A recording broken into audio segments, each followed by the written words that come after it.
आदाब। One TV में आपका इस्तकबाल है। मैं नाज़ली सिद्दीकी। देखेंगे दुनिया भर की तमाम बड़ी खबरें, लेकिन सबसे पहले हेडलाइंस।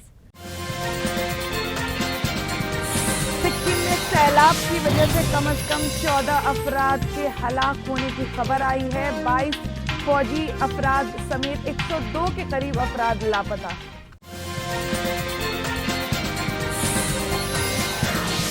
बिहार के मुजफ्फरपुर में भीड़ ने थाने के बाहर खड़ी गाड़ियों को आग लगाई। पुलिस थाना भी आग की जद में आ गया।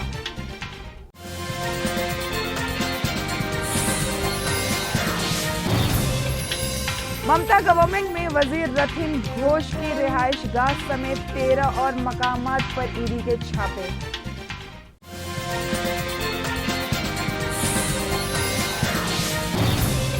डीएमके एमपीएस जगत रक्षा कन से मनसूख 40 अहातों पर इनकम टैक्स ने मारे छापे। अब देखेंगे खबरें तफसील से। सिक्किम में सैलाब की सूरत हाल जो सुबह तकरीबन 1:30 से शुरू हुई है, चंगथंग डैम से पानी छोड़ने की वजह से मजीद खराब हो गई है।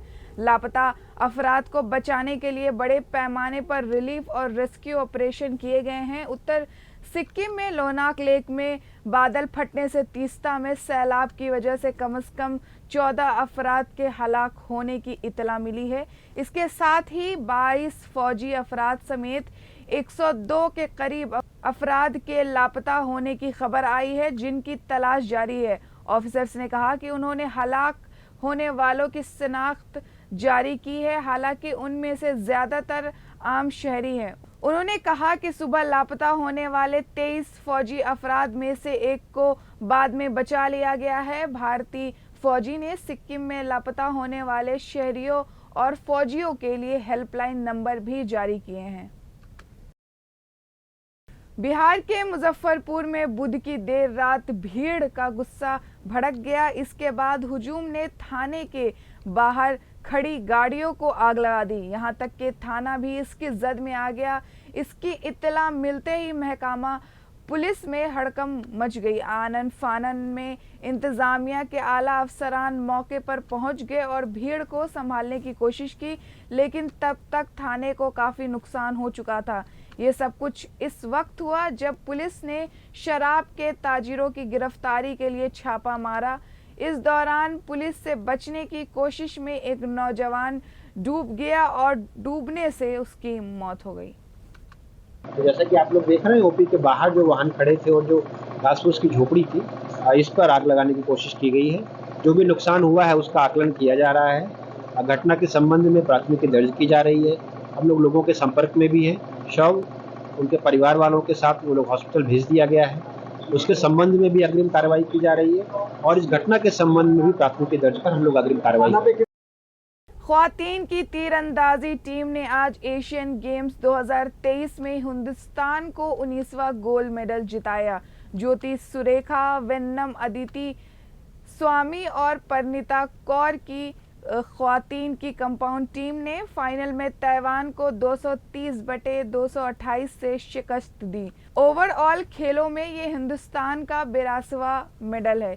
इससे पहले सेमीफाइनल में हिंदुस्तान टीम्स ने इंडोनेशिया को 223/219 से शिकस्त दी थी, जबकि क्वार्टर फाइनल में हिंदुस्तानी टीम्स ने हांगकांग को 231/220 से शिकस्त दी थी। हिंदुस्तान ने अब तक खेलों में 19 गोल्ड, 31 सिल्वर और 32 ब्रॉन्ज मेडल जीते हैं। मध्य प्रदेश की शिवराज सिंह चौहान हुकूमत ने ख्वातीन के हवाले से एक और बड़ा फैसला लिया। फैसले के मुताबिक अब मध्य प्रदेश में ख्वातीन के लिए 35% सरकारी मुलाजमतों में रिजर्वेशन होगा। शिवराज ने इस ऐलान के बाद जनरल एडमिनिस्ट्रेशन डिपार्टमेंट ने नोटिस जारी किया। इस फैसले के बाद अब ख्वातीन को बराह रास्त भारत में 35% रिजर्वेशन मिलेगा। इसके लिए Madhya Pradesh civil services rule 1997 में तरमीम की गई 35% रिजर्वेशन का फॉर्मूला महकमा जंगलियत के अलावा तमाम महकामों में लागू होगा। इस ख्वातीन को बेख्तियार और खुद इन्हिसार बनाने की तरफ सरकार का एक और बड़ा कदम करार दिया। वजीर आला के हुक्म के बाद सरकारी मुलाजमतों में महिलाओं के कोटे को मुकर्रर कर दिया गया है। ईडी ने वेस्ट बंगाल की ममता सरकार में मिनिस्टर रथिन घोष के घर पर छापे मारे। ये कार्रवाई म्यूनिसिपैलिटी भारतीय घोटाले में मुबैना तौर पर मुलविस होने के ताल्लुक से की गई है। बताया जा रहा है कि घोष की कोलकाता रिहाइशगाह के साथ में 13 और महकामात पर छापे मारे गए हैं। आज सुबह महकमा इनकम टैक्स की टीमों ने टैक्स चोरी के सिलसिले में चेन्नई में साबिक मरकजी वजीर और मौजूदा डीएमके एमपी जगथरा कशन के 40 से ज्यादा अहातों पर छापे मारे। चेन्नई के टी नगर इलाके में एक होटल पर छापे मारे जा रहे हैं जो मेंबर पार्लियामेंट और पलावरम और कुरोमपेट में उनके रिश्तेदारों की रहायश गाहों से जुड़ी है। चेन्नई के अद्यार इलाके में आरोकोनम हल्के के रुकन असेंबली के घर और दफ्तर की भी तलाशी ली जा रही है। इनकम टैक्स डिपार्टमेंट ने चेन्नई में पुनामल्ली के करीब एक प्राइवेट हॉस्पिटल पर भी छापे मारे।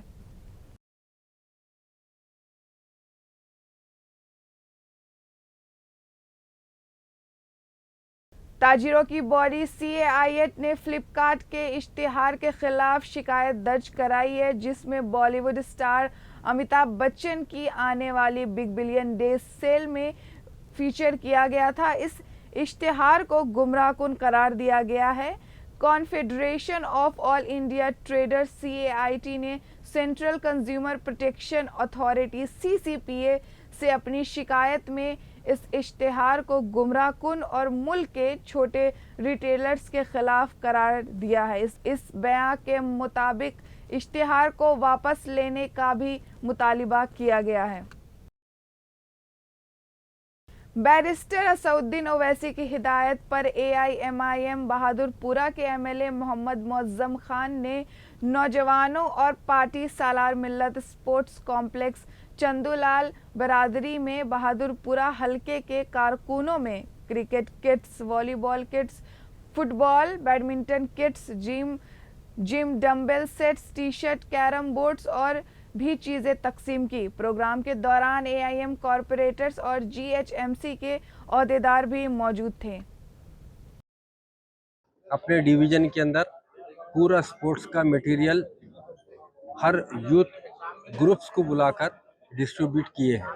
ये सारे जो भी काम होते हैं ये मजलिस इत्तेहादुल मुस्लिमीन और सदर मजलिस इत्तेहादुल मुस्लिमीन की नुमाइंदगी से होते हैं। आज अल्हम्दुलिल्लाह मजलिस इत्तेहादुल मुस्लिमीन की जो नुमाइंदगी है हर शोबे में, हर तबके में है, या वो तरक्याती कामों का होने दीजिए या कोई गवर्नमेंट के स्कीमात का होने दीजिए या कोई महल्ले के डेवलपमेंट्स का होने दीजिए या इस एरिया में ब्रिजेस होने दीजिए या इस एरिया में स्पोर्ट्स कॉम्प्लेक्स होने दीजिए, स्विमिंग पूल्स होने दीजिए। City police commissioner mister CV आनंद IPS की हिदायत पर कलासराम पूरा पुराना पुल एरिया के PS हुदूद में कॉर्डन सर्च ऑपरेशन किया गया। ऑपरेशन के दौरान एरिया में शराब खानों, पान शॉप्स और रेस्टोरेंट्स की तलाशी ली गई। इस ऑपरेशन के दौरान 140 गाड़ियां, जिनमें 2 4 व्हीलर्स और 19 ऑटोज शामिल थे, जिनके पास मुनासिब दस्तावेजात नहीं है, उनको जब्त किया गया। साउथ वेस्ट पुलिस ने जो सरप्राइज चेकिंग किया गया, इसका जो उसमें बेसिकली जो भी बार्स वगैरह है, रेस्टोरेंट्स, साथ में जो पान शॉप, ठेलेस और बाकी जो सारी चीज़ें उनके लॉजेस, होटल्स, वहाँ पे सरप्राइज का चेकिंग किया गया। उसमें तरफ से प्रॉपर्ली रूल्स वगैरह फॉलो कर रहे हैं नहीं कर रहे, किसी तरह का कमर्शियल सिलेंडर के अलावा दूसरे कोई सिलेंडर यूज़ करें, वैसे टाइप का प्रॉपर्ली किया गया। साथ में हमने प्रॉपर्ली व्हीकल्स चेकिंग भी किया। तो इसके अंदर जो है आज का जो नाकाबंदी ऑपरेशन था काफ़ी सक्सेसफुल रहा। इसके अंदर हमें टोटल पुलिस की तरफ से 18 लाख रुपीज़ कैश यहाँ पे हमें मिला है, जो हवाला का कैश है, जो 18 लाख रुपीज़ है, इसको हम अभी इनकम टैक्स को सबमिट करें। मुस्लिम यूनाइटेड फेडरेशन के लीगल एडवाइज़र अफजलुद्दीन दकनी ने सीईओ वक्फ बोर्ड ख्वाजा मोइनुद्दीन के तकर्रुर के खिलाफ हाई कोर्ट में रिट दरखास्त दाखिल की। 11 अक्टूबर को पेशी होगी। उन्होंने कहा है कि Telangana government minority welfare department से जो इशू हुआ है वो इलीगल और इम्प्रॉपर है। आज के लिए बस इतना ही। अब मिलेंगे नए खबर के साथ, तब तक के लिए खुदा हाफिज।